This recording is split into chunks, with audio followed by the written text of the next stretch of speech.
Hello guys, my name is Rodo Bagaskoro and today I want to make a video of project for my tourism and I want to talk about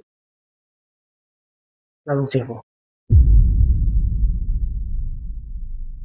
So, Lawang Sewu means 1,000 doors in the Japanese. Although the building actually has a fewer doors, the nickname is actually come from its many tall doors and a window that create illusion of endless patchwork. Lawang Sewu was designed by a craftsman Citroen from the firms Klinghammer and Honda. It was designed in the new stuff in these styles, academical acceptance terms for Dutch rationalism in the Indies. Similar with the Dutch rationalism, the style is the result of the attempt to develop a new solution to integrate traditional prejudice with new technological possibilities. It can describe as a traditional styles between the traditionalists and modernists, and it was strongly influenced by a design by the Relage. The first construction is began in the 1904 with a building, which has completed in the 1907. The rest of the complex was finished in 1990. It was initially used by the Netherlands Indisch Spoorweg-Maatschappij in the first railway company in the Dutch East Indies. After the Japanese invaded Indonesia in 1942, the Japanese army took over Lawang Sewu. The basement of Building B was turned into a dungeon, with a torture and execution taking place. When Semarang was retaken by the Dutch in the battle in October 1945, the Dutch force used tunnel leading to a building to sneak to the city. A battle ensued, with the numerous Indonesia fighters dying, and 5 employees working there also killed. After the war, Indonesia Army took over the complex, and it was later returned to the National Railway Company in 1992. It was declared as a cultural property of Indonesia. Back into the 1970s, after Kereta Api Indonesia failed to reinvent sufficient funds for maintaining and as a newer office complex, the building fell into despair. After the recent decade, it was clearly falling apart and headed toward ruins, much like other colonial-era neighborhoods of Semarang, Jakarta, and Surabaya. Decades of neglect were evident in the deep stain and missing roof tiles.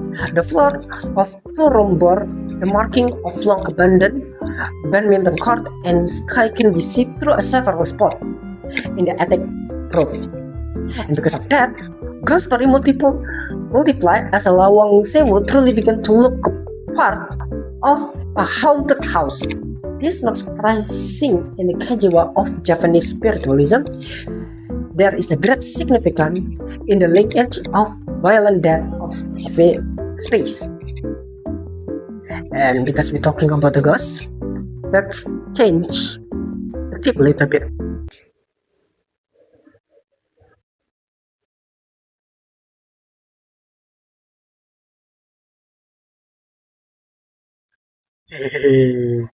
According to urban legend, the building is claimed to be haunted. According to the Michael Jivan, a decade of neglect resulted in the abandoned building becoming a subject rumors and quote-unquote ghost story multiple as Lawang Sewu truly began to look the part of a haunted house. This local ghost story was cemented into the national consciousness. The 2007 Indonesian horror film called Lawang Sewu, Dendam Kuntilanak. It tells the story of a group of young people out for the night of partying in Semarang when they wind up inside the old building.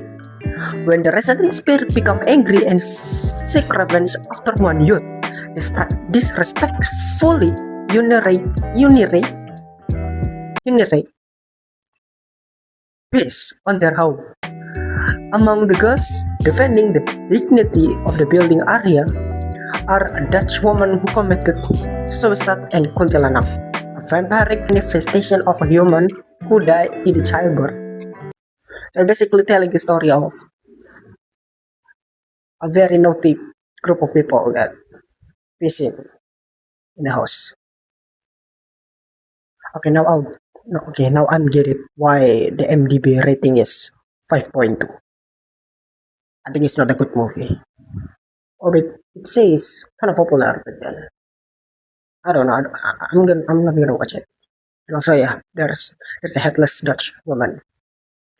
It's a possibly executed by a Japanese. Possibly, we don't know. Hey, it's me from the future editing this video. All I want to say is that it's basically the movie is just telling that a very naughty group of people die or even have very struggle with kuntilanak just because pissing in the random place, in the secret place.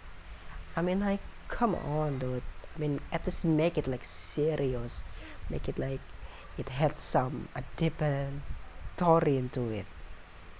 Also, and also my feeling about this movie also same with some review in the internet that say that the story is not serious and do not catch into the audience feeling. So yeah, I'm still gonna say it probably a mid movie, and I ain't gonna watch it. I ain't gonna watch it. I don't care. I can do whatever I want, right? So protecting an inherent site is very important because they provide an history, culture, and identify of a community for future generation. Places like Lawang Sewu are more than all just a old building. They tell a story about the past, including architecture, traditional, and struggle, and also the life of earlier societies. By protecting the heritage, we can keep the value, knowledge, and cultural pride alive, while also supporting educational and tourism. Heritage conversions helps people to understand where they come from and encourage respect for cultural diversity and historical achievement. So, in the conclusion, Lawang Sewu is not only a beautiful historical building, but also an important symbol of Indonesia cultural heritage. Its rich history, unique location, and famous ghost stories such as Kuntilanak and the Headless Dutch Woman make it one of the most fascinating landmarks in Java. By protecting and preserving places like Lawang Sewu, it must ensure that future generations can continue to learn about history, appreciate traditional architecture, and keep local story culture alive. So yeah, that's about it about Lawang Sewu, an heritage place in Java. I hope you enjoy watching this. Assalamualaikum warahmatullahi wabarakatuh. Easy go.